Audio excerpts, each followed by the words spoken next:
এই আলপনাটা আঁকতে আঁকতে আজ আমি তোমাদের সাথে একটা ছোট্ট গল্প শেয়ার করব।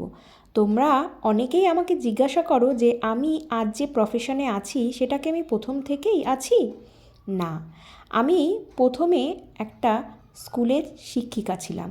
তো সেই স্কুলেই কিন্তু এই আলপনাটা দিচ্ছি। প্রত্যেক বছর এই আলপনাটা আমিই দিতাম।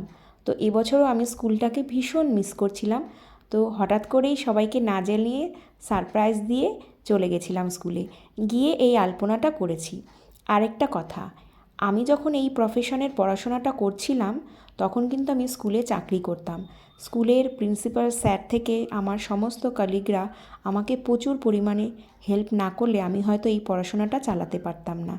এই স্কুলের এই ভালোবাসাটা আমার সারা জীবন থাকবে। তার সাথে আমার স্কুলের বাচ্চারা এবং গার্জিয়ানরা এখনও রাস্তায় দেখা হলে যে সুন্দর কথা বলে, এটা আমার অনেক পাওয়া।